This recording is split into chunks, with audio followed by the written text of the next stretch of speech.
बिस्मिल्लाहिर्रहमानिर्रहीम। अस्सलाम वालेकुम। मैं डॉक्टर मरियम मुनीर रहमत क्लिनिक व्हाट्सएप लिंक के प्लेटफॉर्म से आपके लिए बहुत ही इंटरेस्टिंग एक वीडियो लेकर आई हूँ और बहुत इन्फॉर्मेटिव भी है। बर्न के हवाले से है।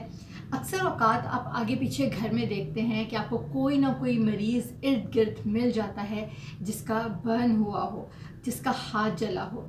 अक्सर औकात ख़वातीन जब किचन में काम कर रही होती हैं तो उनके बाजू के अंदर की साइड के ऊपर देगची का किनारा लग जाता है।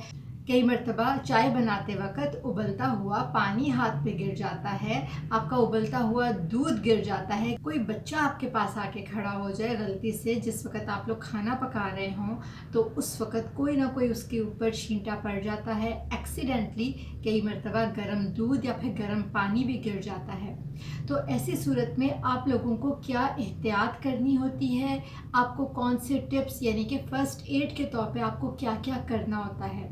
मैं अक्सर नोट कर रही होती हूँ कि आप लोग जो काम कर रहे होते हैं वो आप गलत कर रहे होते हैं।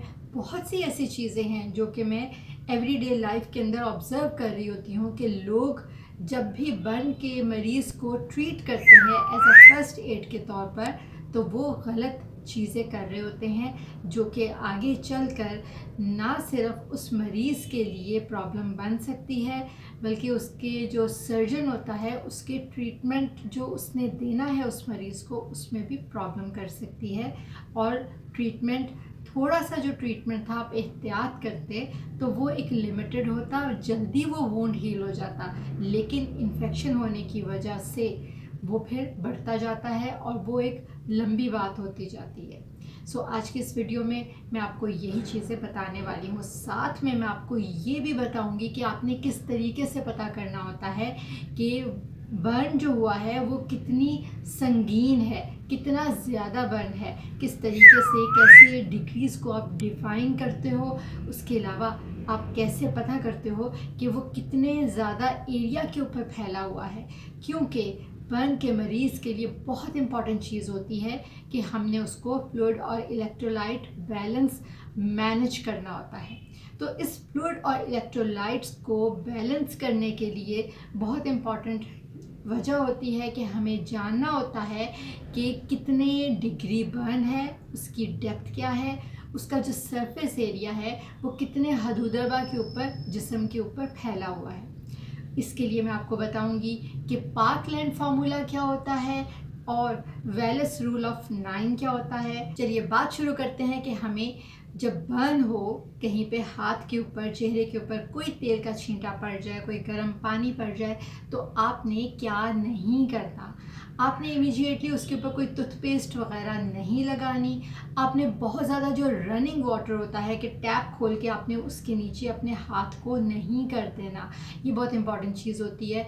इसकी रीज़न ये होती है कि जब आप बहुत तेज़ पानी के नीचे, आप उस वाटर फ्लो के नीचे आप उसको स्किन को रखेंगे तो जो स्किन ऊपर होती है, जो गली हुई होती है, गर्म होने की वजह से वो बिल्कुल उतर जाती है।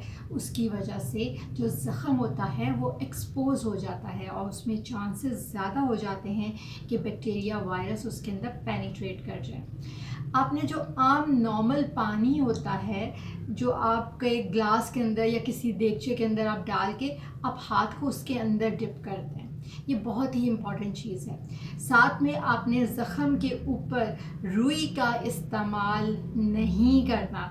ये मैं आपको बहुत सख्ती से कह रही हूँ कि आपने रुई का, कॉटन का इस्तेमाल नहीं करना, क्योंकि उसके अंदर जो फाइबर्स होते हैं, रेशियो होते हैं, एक तो उसके अंदर बैक्टीरिया, वायरसेस होते हैं, माइक्रो ऑर्गेनिजम्स होते हैं जो कि उस ज़ख़म के ऊपर जब आप रुई ऊपर लगाते हो उस ज़ख़म के ऊपर, तो वो वहाँ पे इन्वेड हो जाते हैं, यानी कि वहाँ पे इन्फेक्शन दे सकते हैं। इसके अलावा जो ज़र्रे होते हैं ना, जो धागे होते हैं रुई के, वो आपके ज़ख़म के अंदर एज ए फॉरेन बॉडी के तौर पर काम करते हैं। तो ये बहुत इंपॉर्टेंट चीज़ होती है कि आपने रुई का इस्तेमाल नहीं करना। सर्जिकली एक बैंडेज आती है जिसको हम बैक्टीग्रास का नाम देता है, या फिर हम उसको जाली वाली पट्टी कहते हैं। आप उसका इस्तेमाल कर सकते हैं अगर वो उस वक़्त इमीडिएटली घर में मौजूद है। अदरवाइज़ एक और चीज़ होती है कि आपने क्या नहीं करना, कि कई मरतबा ऐसा होता है कि कोई बर्न का मरीज़ हो तो उसके जिस्म के ऊपर कोई कपड़ा चिपक जाता है। उस ज़ख़म के ऊपर कपड़ा बहुत सख्ती के साथ चिपका होता है, आपने उसको खुरच के नहीं उतारना। ये बहुत इम्पॉर्टेंट चीज़ है, क्योंकि जो जिस्म के ऊपर कपड़ा जो चिपक गया होता है, उस ज़ख़म के ऊपर अटैच हो गया होता है, वो उस टाइम पे एक प्रोटेक्टिव लेयर के तौर पर काम कर रहा होता है। अगर आप उसको वहाँ से हटाएंगे तो नीचे जितना एरिया है वो रॉ है, वो बिल्कुल आपकी एटमॉस्फेयर के साथ एक ओपन वुंड है, तो वहाँ से बैक्टीरिया वायरसेस का अंदर जाना बहुत ज़्यादा उसकी प्रोबेबिलिटी बढ़ जाती है। सो आपने इन चीज़ का बहुत ख्याल करना है अनटिल अनलेस कि आपने पेशेंट को शिफ्ट किया इमरजेंसी में हॉस्पिटल में, और वहाँ पे सर्जिकली जो सर्जन्स हों, डॉक्टर्स हों, वो उसको ऑपरेशन थिएटर के अंदर लेके जाके एक प्रॉपर स्टेराइल एनवायरनमेंट के अंदर उस कपड़े को, वो जितने भी अंदर चिपका हुआ है, अंदर अटैच हुआ है, उसको निकालें। चलिए अब नेक्स्ट बात करते हैं कि हमें कैसे पता चले कि कितने डिग्री का बर्न है। इसके लिए 4 डिग्रीज़ होती हैं, फर्स्ट सेकंड थर्ड डिग्री। जितनी डेप्थ उसकी स्किन के नीचे से बढ़ती जाती है, उसी तरीके से हम उसकी जो ग्रेड्स होते हैं उसको बढ़ाते जाते हैं। आपके लिए इस वक्त जानना इतना ही ज़रूरी है कि जो फर्स्ट डिग्री होता है वो स्किन का बिल्कुल ऊपर ऊपर का बर्न होता है।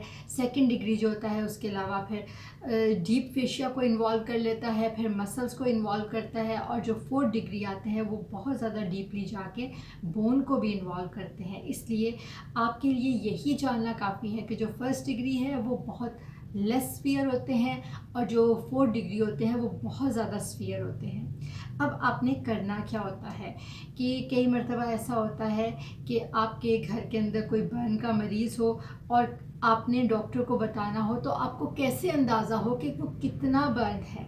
उसके लिए हम एक यूज़ करते हैं फार्मूला जिसको कहते हैं वेलस रूल ऑफ 9। उसके मुताबिक जो अपर लिम्स होते हैं यानी कि बाजू हैं, अगर एक बाजू आगे पीछे से जला है तो उसको हम 9% कहते हैं, और अगर दूसरा बाजू भी है तो वो भी 9% हो गया। यानी कि टोटल जो दोनों बाजू हैं, दोनों जो आर्म एंड फोर आर्म मिला के वो हो गया 18%। जो लेग्स होती हैं, टांगे होती हैं, अगर फ्रंट के ऊपर उसके कोई ज़ख़म आएगा तो 9%, अगर उसकी बैक के ऊपर कोई ज़ख़म होगा तो वो भी 9%। इसी तरीके से ट्रंक के ऊपर भी 9% आता है। जो हेड एंड नेक होता है, सर का और गर्दन का हिस्सा, उसको भी 9% ही डॉक्यूमेंट किया जाता है। और जो पेरिनियम, जो एक्सटर्नल जेनिटेलिया होते हैं, सेंसिटिव पार्ट्स होते हैं, अगर वहाँ पे कोई बर्निंग हो तो उसको 1% कहा जाता है।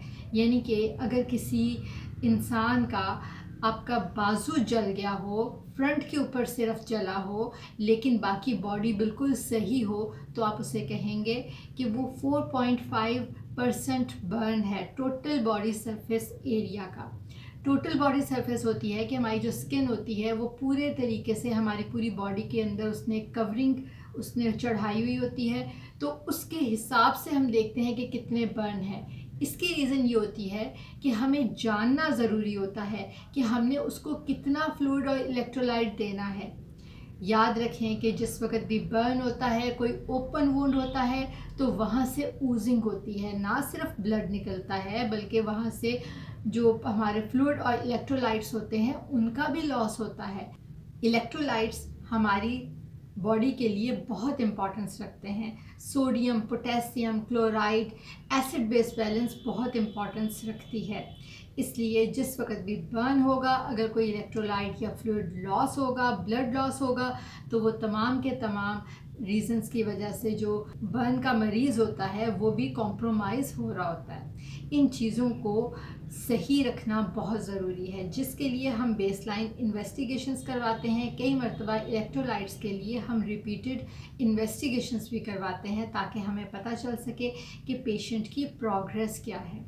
अब हम थोड़ा सा जिक्र करते हैं कि हम कैसे उसको फ्लूइड देते हैं। उसके लिए हम एक जर्नल रूल के तौर पर हम मेडिकली, हम सर्जिकली एक फार्मूला लगाते हैं जिसको कहते हैं पार्कलैंड फार्मूला। उसके मुताबिक जो जितने % बर्न है, जो आपने वेलस रूल ऑफ 9 के हिसाब से उसने परसेंटेज निकाली, मल्टीप्लाई बाय 4 और मल्टीप्लाई बाय जितना भी उस इंसान का बॉडी वेट है इन किलोग्राम। इसको कैलकुलेट करने के बाद जितनी भी फिगर आएगी वो आप समझ लीजिए कि आपके आपने फ्लूइड देना है उस इंसान को जिसको बर्न हुआ है। उसके लिए आपने पहले 8 घंटे के अंदर जितनी भी वो फिगर आई है उसको आप डिवाइड करें 2 से, और 8 घंटे के अंदर वो आपने फ्लूइड उसको देना है, और बाकी जो आपने 16 घंटे के अंदर बाकी फ्लूइड देना है।